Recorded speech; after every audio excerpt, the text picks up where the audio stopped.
Assalamualaikum warahmatullahi wabarakatuh. Perkenalkan, nama saya Muhammad Ilham Hakim dari Prodi S1 Informatika semester 2 dengan NIM C2C021031.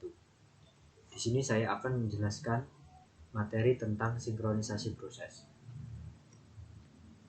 Yang pertama, pengertian sinkronisasi.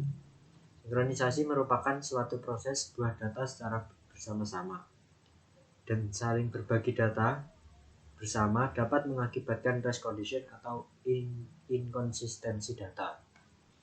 Sinkronisasi diperlukan untuk menghindari terjadinya ketidakkonsistenan data akibat adanya akses secara kongruen.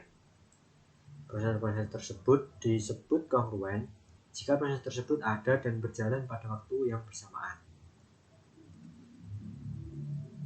Ada beberapa perangkat sinkronisasi, diantaranya adalah semafor.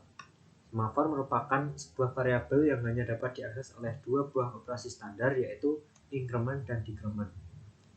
Ada dua sifat semafor, yaitu semafor dapat diinisialisasi dengan nilai non-negatif, dan terdapat dua operasi semafor, yaitu down dan up.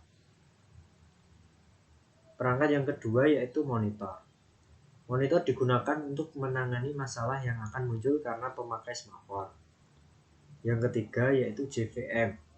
JVM adalah pengimplementasian monitor. Monitor JVM dapat digunakan menggunakan keyword synchronize. Manfaat dari sinkronisasi adalah sebagai penyimpanan data sementara dan non-sementara agar dapat mempermudah pekerjaan. Semua data yang ada tetap konsisten dan bisa dipastikan proses eksekusi berjalan. Dapat membuat pekerjaan lebih efektif karena dapat menghemat waktu. Ada beberapa masalah pada sinkronisasi, yaitu race condition.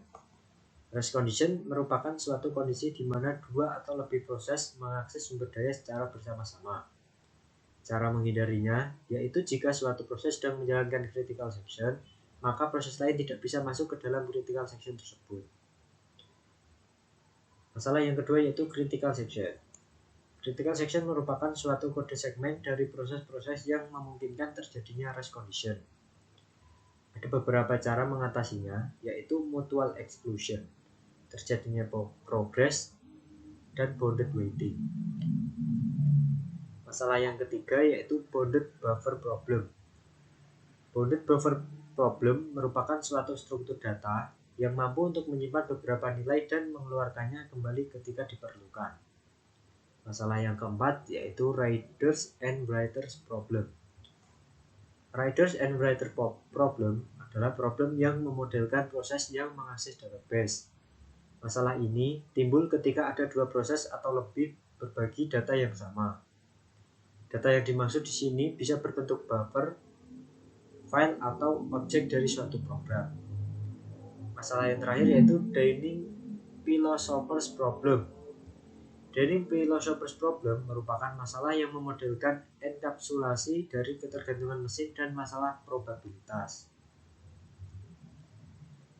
Nah, solusi dari masalah sinkronisasi. Yang pertama, mencegah race condition. Mencegah race condition adalah proses-proses yang berjalan bersamaan harus disinkronisasikan.